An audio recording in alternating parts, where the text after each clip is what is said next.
Praise Jesus, dear friends in Christ, welcome back to Divine Spells. நம்ம எல்லாரும் சின் இல்லை பாவன்ற இந்த வார்த்தையை கேட்டிருப்போம். சில பேர் இது ஜஸ்ட் ஒரு பேட் பிஹேவியராக பார்க்கலாம். ஆனால் பைபிளில் சின்னை பற்றி ரொம்ப சீரியஸான அண்ட் டீப்பான டெஃபினிஷன்ஸ் இருக்குது. சிம்பிளாக சொல்லணும்னா காடோட ஹோலி கேரக்டருக்கு, அவரோட டிவைன் லாக்கு ஆபத்தான எந்த ஒரு தாட், ஆக்ஷன் இல்லை ஆட்டிடியூடுமே பாவம் தான். பைபிளில் பேசிக்காக சின்ன 3 விதமாக டீகோட் பண்ணுறாங்க. First, missing the mark. இதுக்கு ஹமர்ஷியான பேர். அப்படின்னா கரெக்டான டார்கெட்டை மிஸ் பண்ணுறது. காடோட மாரல் ஸ்டாண்டர்ட்ஸ் படி நம்ம வாழாமல் ஃபெயில் ஆகுறது. Second, lawlessness. காட் போட்டு வச்ச ரூலை தெரிஞ்சு பிரேக் பண்ணுறது. Third, rebellion. காடுக்கு அகேன்ஸ்டாக திமிரில் திரும்புறது. சின்ல 2 டைப்ஸ் இருக்குது. Sin of commission and sin of omission. Sin of கமிஷன்னா செய்யக்கூடாதுன்னு சொல்கிறத செய்கிறது, அதாவது பொய் சொல்கிறது இல்லை திருடுறது. சின் ஆஃப் ஒமிஷன்னா செய்யணும்னு சொல்கிற நல்லதை செய்யாமல் விடுறது. ஜேம்ஸ் சாப்டர் 4 and verse 17 இது கிளியராக சொல்லியிருப்பாங்க. ஓகே, இப்போ ஒரு இன்ட்ரெஸ்டிங்கான கொஸ்டின். உலகத்தில் ஃபர்ஸ்ட் பாவம் எப்போ எங்கே நடந்துச்சு? உங்களில் நிறைய பேர் கார்டன் ஆஃப் ஈடனில் நடந்த ஆடம் அண்ட் ஈவ் கதையை தான் சொல்லுவீங்க. But wait, the twist is first sin எர்த்லேயே நடக்கல, அது ஹெவனில் நடந்துச்சு. ஐசக் சாப்டர் 14 சொல்கிறபடி ஏஞ்சலாக இருந்த லூசிஃபர், அதாவது சேட்டன் மனசில் பெருமை வந்துச்சு. நான் காடுக்கு ஈக்குவலானவனாவன் அப்படின்னு அவன் ரிபல் பண்ணான். அதுதான் யூனிவர்ஸோட அப்சல்யூட் ஃபர்ஸ்ட் சின். இதுக்கப்புறம் தான் சைட்டன் பாம்பு வேஷம் போட்டு எர்த்ல இருந்த கார்டன் ஆஃப் ஈடனுக்கு வந்தான். ஈவ நல்லா பிரெயின் வாஷ் பண்ணி காட் சாப்பிடக்கூடாதுன்னு சொன்ன அந்த ஃபர்பிடன் ஃப்ரூட்டை சாப்பிட வச்சான். ஈவ் சாப்பிட்டுட்டு ஆடமுக்கும் கொடுத்தா. அது ஜஸ்ட் ஒரு ஃப்ரூட் சாப்பிட்டதுனால வந்ததில்ல. It was direct wilful disobedience to God. இந்த ஒரு சிங்கிள் இன்சிடென்ட்னால தான் உலகத்துக்குள்ள பாவம் வந்துச்சு. இதுக்கு பேர் தான் தியாலஜில ஒரிஜினல் சின்னு சொல்லுவாங்க. ரோமன்ஸ் சாப்டர் 5:12 படி அந்த ஆடமோட சின்னால இப்போ பொறுக்கிற எல்லா ஹியூமன் பீயிங்ஸுக்குமே பர்த்லேயே பாவம் செய்கிற அந்த டெண்டன்சி டிஃபால்ட்டாக வந்துடுது. ஸோ இந்த பாவம் நம்ம லைஃப்பில் எப்படி வருது? அது இன்ஸ்டண்ட்டாக நடக்கிற ஒரு விஷயம் கிடையாது. நம்ம லைஃப்பில் இது ஒரு ஃபார்மேஷன் மாதிரி இருக்கும். பைபிளில் ஜேம்ஸ் சாப்டர் 1 verse 14 to 15 ஒரு பர்ஃபெக்ட் சைக்காலஜிக்கல் ப்ராசஸ் கொடுத்துருக்காங்க. ஸ்டேஜ் 1, டிசையர், அதாவது ஆசை.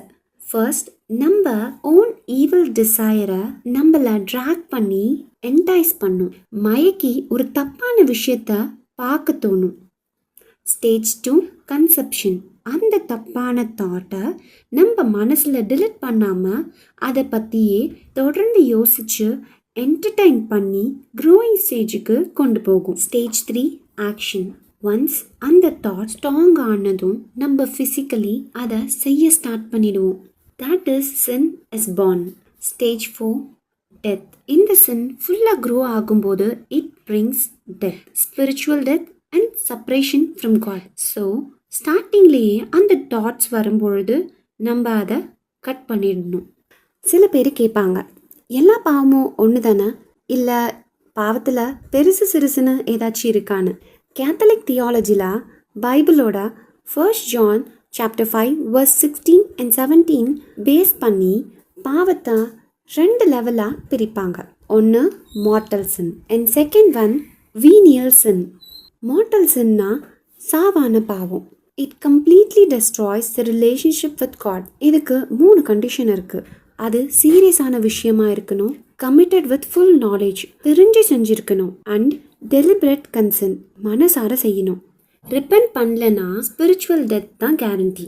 வினியல் சின், இது நம்ம பலவீனத்தால் தெரியாமல் செய்கிற பாவம், இல்லை சாஃப்டான விஷயத்தில் பண்ணுற ஒரு சின்ன மிஸ்டேக். இது காடோட உங்கள் ரிலேஷன்ஷிப்பை டேமேஜ் பண்ணும், ஆனால் கம்ப்ளீட்டாக டெஸ்ட்ராய் பண்ணாது. நம்ம சடனாக வாயில் வர ஒரு சின்ன பொய் இல்லை இரிட்டேஷன்ஸ். ஆனால் நம்ம ரொம்ப கேர்ஃபுல்லாக இருக்கணும். இந்த அற்ப பாவங்களை நம்ம கண்ட்ரோல் பண்ணலன்னா அது நம்ம சோலை வீக் பண்ணிடும் அண்ட் சாவான பாவத்துக்கு கூட இது வழிவகுத்துடும். 7 deadly sins. இதை பற்றி டைரக்டாக பைபிளில் எந்த ஒரு லிஸ்ட்டும் ஒரே இடத்துல இல்லைனாலும் இந்த 7 விஷயங்க தான் உலகத்தில் இருக்க எல்லா பாவத்துக்குமான ரூட் இதுதான் அப்படின்னு ஸ்கிரிப்சர் வார்னிங் தருது. ஃபர்ஸ்ட், ப்ரைடு, பெருமை, ஈகோயிசம், நான் தான் கெத்து, எனக்கு காட் தேவையில்லைன்னு நினைக்கிறது. This is the root for all evil. Second, greed, பேராசை, மணி, பொசிஷன், பவர், மேலே இருக்கிற அல்டிமேட் பேராசை, மற்றவங்கள கீழே தள்ளி விட்டாச்சு நம்ம மேலே வரணும்னு நினைக்கிறது. தேர்ட், லஸ்ட், இச்சை, பியூர் செக்ஷுவல் அப்ஜெக்டிஃபிகேஷன், ஒரு பர்சனை பேட் ஆங்கிளில் இல்லை டர்ட்டியாக பிஹேவ் பண்ணுறது. ஃபோர், என்வி, பொறாமை, அடுத்தவன் நல்லா இருக்கான்னு பார்த்து வயிறு எறிகிறது. ஃபிஃப்த், கிளட்டனி, பெருந்தீனி, ஃபுட், ட்ரிங்க் இல்லை ரிசோர்ஸஸ் எல்லாமே ஒரு லிமிட்டே இல்லாமல் நிறைய யூஸ் பண்ணி ஆர் வேஸ்ட் பண்ணுறது. சிக்ஸ்த், ராத், கோவத்தில் வர ஒரு வெறி, uncontrolled anger or revenge mentality, மனசில் வன்மம் வச்சிருக்கிறது. செவன்த், ஸ்லாத், சோம்பேறித்தனம், spiritual and physical laziness, God நல்லதையே செய்ய சொல்லியிருந்தாலும் அதை செய்யாமல் லேசியாக படுத்துட்டே இருக்கிறது. சரி, இப்போ நம்ம இப்படி ஒரு பாவத்தில் முங்கி இருக்கிற நிலைமையில நம்மளை யாரை ரெஸ்கியூ பண்ணுவாங்க? நல்ல விஷயங்கள் செஞ்சா நம்ம பாவம் எல்லாமே நம்மளை விட்டு போயிடுமா? வாய்ப்பே இல்லை. பைபிள் கிளியராக ஒரு விஷயத்த சொல்லுது, ஹியூமனால அவங்களோட பாவத்தை அவங்களாலேயே க்ளீன் பண்ண முடியாது. காட் தான் சால்வேஷன் தரணும். ஓல்ட் டெஸ்டமெண்ட்டில் அனிமல்ஸை சாக்ரிஃபை பண்ணி டெம்பரவரியாக பாவத்தை கவர் பண்ணாங்க. நியூ டெஸ்டமெண்ட்டில் காட் தண்ணியே ஒரு சொல்யூஷனாக தந்தார். எல்லா மனுஷங்களையும் அவரோட ரத்தத்தால் மீட்டெடுத்தார். Roman chapter 6 verse 23 wages of sin is death, பாவத்தின் சம்பளம் மரணம். அந்த மரண தண்டனையை ஜீசஸ் கிராஸில் அவர் மேலே ஏற்றுக்கிட்டாரு. இது நம்ம லைஃப்பில் டீகோட் பண்ண ஒரு சிம்பிள் ஸ்டெப்ஸ் இருக்குது. ரிப்பன்டன்ஸ், மனசார நம்ம பாவத்தை நினச்சி வருந்தி அந்த பாவ வழியை விட்டு திரும்பணும். ஃபெய்த், ஏசு எனக்காக தான் அவரோட உயிரை விட்டாருன்னு அவர் மேலே விசுவாசம் வைக்கணும். Daily confession, 1 John chapter 1:9 promise படி நம்ம பாவங்களை அறிக்கை செஞ்சு அவரை நம்புறதுனால அவர் ஃபெய்த்ஃபுல்லாக நமக்கு மன்னிப்பு தந்து அன்ரைச்சியஸ்னஸில் இருந்து க்ளீன் பண்ணுவார். ஸோ சின்னா என்ன, அது எப்படி வரும், காட் எப்படி அதை க்ளீன் பண்ணாருன்னு இப்போ உங்களுக்கு கிளியராக புரிஞ்சிருக்கும்னு நான் நம்புகிறேன். இந்த வீடியோ உங்களுக்கு யூஸ்ஃபுல்லாக இருந்தால் உங்களோட கிறிஸ்டியன் ஃபேமிலிஸ் அண்ட் ஃப்ரெண்ட்ஸுக்கு ஷேர் பண்ணுங்கள். மறக்காமல் நம்ம சேனலுக்கு சப்ஸ்கிரைப் பண்ணுங்கள். See you in next video. Till then, keep walking with Christ. God bless you.